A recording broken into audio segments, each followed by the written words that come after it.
Avengers tuh apaan sih artinya? Itu kalimat saya pagi tadi ketika sarapan. Begini ayah, anak saya yang bungsu yang baru 12 tahun mencoba memberi jawaban versi dia. Dia melanjutkan, kalau ayah dizolimi lalu ayah melakukan tindakan balasan langsung, itu ayah melakukan revenge namanya. Ini dark justice ya ayah. Ayah balas langsung sendiri. Kalau ayah nggak bisa balas, lalu aku yang membalas perilaku zolim orang ke ayah, itu aku namanya Avengers. Kalimat itu cukup menyentak saya.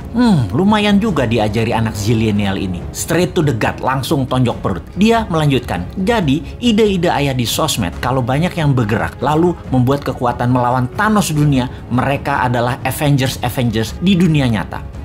Asli ketonjok 2 kali ulu hati saya. Saya mantuk-mantuk berimajinasi sehingga berlanjut ke tindakan saya menginformasikan kepada sahabat semua. Jadi, melihat keadaan dunia saat ini yang dikuasai medical Thanos, harus kita menjadi Avengers terhadap kejahatan mereka. India misalnya punya obat non-Thanos yang mereka produksi sendiri. Hanya $40 atau 500.000 rupiahan selesai masalah positif COVID dari diri seseorang dengan tingkat kesuksesan 98%. Di sisi ekonomi, keadaan ekonomi dunia yang dikuasai Thanos ekonomi yang namanya dolar dan sistem pinjaman IMF, kita harus buat imbangannya dengan rupiah. Thanos lain kita juga harus punya solusinya, yaitu mengalahkan Thanos teknologi Tiongkok, Thanos produk Tiongkok, Thanos uang Tiongkok, SDM Tiongkok yang sering dilindungi pejabat, yang kalau diganggu sama warga Indonesia akan mati Indonesia itu dan tidak akan dibantu lagi Indonesia itu sama Tiongkok. Ini berbahaya buat Tiongkok karena negara Tiongkok adalah satu-satunya yang bisa menolong ekonomi, dan jangan bikin marah karena mereka jadi nggak bisa bantu nantinya. Pejabat segitu rendahnya ya ke NKRI-anmu, kok herannya masih berkuasa dia? Padahal rakyat nggak pilih dia loh, tapi dia bisa melakukan apa aja saat ini. Segitu kuatnya tanaman program mindset di masyarakat ya. Tapi bener deh, saat ini buzzer banyak yang japri DM ke Bosman untuk tobat. Bahwa setelah keluarga mereka banyak terpapar COVID dan bahkan meninggal, mereka mikir juga untuk selamanya menjadi corong semu kebenaran. Waduh, bahaya ini kalau lover jadi hater. Kita tidak boleh membenci saudara sebangsa. Kita hanya mengingatkan perilakunya buzzer yang menjadi ancaman integritas dengan produknya membenci sesama anak bangsa. Kita harus sudahi. Para buzzer, tobat. Andalah pemecah belah kesatuan NKRI. Juga mereka di sekeliling pejabat di istana yang parnoan karena tidak ingin sisi lain anak bangsa dapat porsi, menjadi pembisik pejabat dengan memberikan informasi untuk membenci kelompok yang menjual agama. Dan ini adalah generalisir yang berbahaya. Pendekatan solusi tersering dengan kekerasan itu juga harus disudahi. Ini bisa semakin meruncing perbedaan dan ini menunjukkan ketidaknegarawanan pejabat serba bisa itu. Karena apa-apa dia yang ditugaskan untuk menyelesaikan. Harusnya dirangkul. Harusnya anak itu kalau salah jangan dimarahi atau dihukum, tetapi dirangkul. Pak Harto sukses selama 32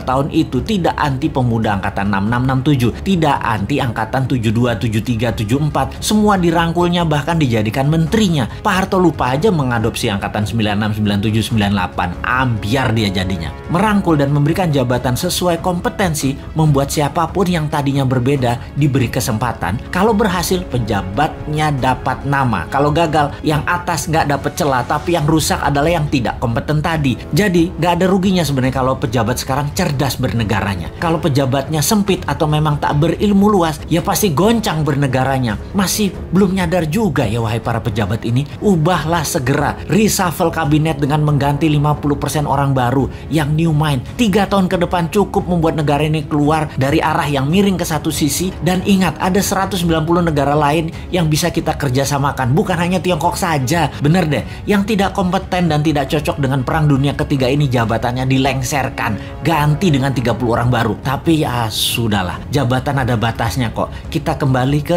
Avengers. Dunia saat ini dikuasai dark side, dikuasai Thanos. Pertama, kita harus melakukan pemahaman dulu bahwa globalis cabal itu ada, tindakannya kejam, dan negara-negara pejabatnya yang lemah nasionalismenya pasti kemakan mereka dan negaranya tadi jadi jajahan versi baru. Kita harus edukasi bangsa Indonesia ini jangan bergantung pada asing-asing dan globalis, tetapi kita harus berdikari, kekuatan ekonomi sendiri, kekuatan kesehatan sendiri, bergandeng tangan dengan mereka yang nasionalis di luar juga banyak, seperti India salah satunya. Jauh-jauh hari Bosman mengatakan obat COVID India akan menjadi terkuat di luar Tiongkok dan globalis. Sungguh, India is the next China, Afrika is the next province of China, Indonesia bisa the next Amerika kalau pemerintahnya paham. Tapi urusan ini kita biarkan dulu. Sebarkan video-video Bosman ini untuk masyarakat memahami globalis musuh kita bersama dan oligarki merusak sistem bernegara Indonesia. Kita harus memberikan pemahaman bernegara level dunia demi NKRI utuh di bawah panji Avengers New Mind, yaitu Anda semua sahabat. Anda adalah Avengers New Mind.